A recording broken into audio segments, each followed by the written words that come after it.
In the capital, Kyiv, here's our international correspondent, Oleg Guerin. The rush to Kyiv, a capital under attack. As we headed for the city this morning, there was little moving, apart from Ukrainian troops.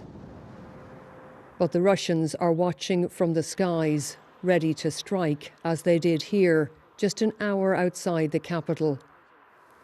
Well, this is what we've come across on the road to Kyiv. This convoy was obviously travelling to the city to be part of the defence of Kyiv. This is an air defence missile system. It was hit yesterday. The smoke is still rising here. And here too, after an early morning strike on a block of flats near Kyiv's Giuliani airport. The authorities here say it was a Russian missile strike that killed 2 people. It could have been many more, but plenty of locals had fled or taken cover in shelters. Yuri Shevchuk, who lives nearby, says the West must help Ukraine. I wanted to say for you, for your governments, because that we are in need, urgently in need, as soon as possible, as much as possible. We are in need anti-aircraft missiles, we are in need anti-tank missiles, we need ammunition. Is there any message that you would wish to send to President Putin? I wanted to say to President Putin that only one way for him, it's way to hell. Well, this is what Kyiv woke up to this morning. All of this destruction is in a residential area in a European city. And there is a real sense here now that nowhere in the capital is safe. And so much of Kyiv now looks like this, still standing, but bracing for impact. Всім доброго ранку, українці. Ukraine's embattled president, Volodymyr Zelensky, took to the deserted streets, shooting a selfie video to reassure his people. I am here, he said, and we will not lay down our arms. Far from it, we found Ukrainians taking up arms, forming volunteer brigades to defend the city alongside the local police.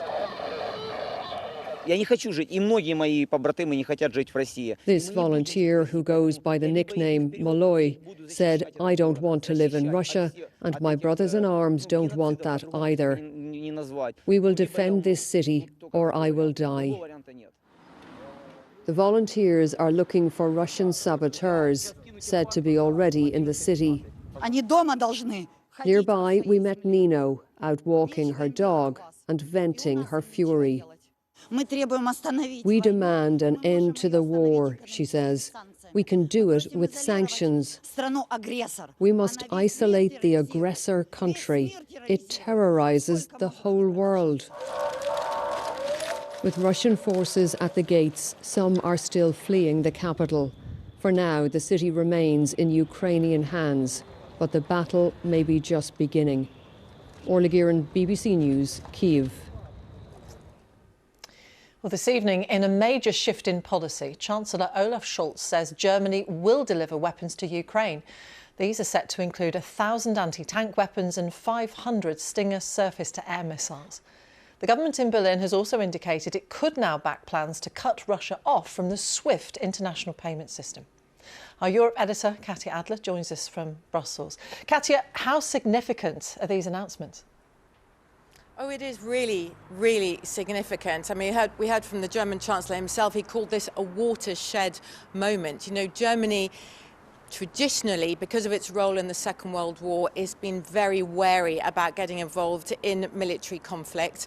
But this aggression by Russia on Ukraine has put the German government under real pressure at home and also abroad from other Western allies. So Germany will not only be sending weapons directly to Ukraine itself, but it's also lifted some restrictions on German-made weapons owned by other countries, and so they can help Ukraine as well, like, for example, the Netherlands or the Baltic states, who have been waiting as well. And as you mentioned, I mean, Germany had been very opposed to rejecting Russia from SWIFT. That's that global financial transaction network. But today, ministers said they were working on a way of how they could remove Russia in a targeted way.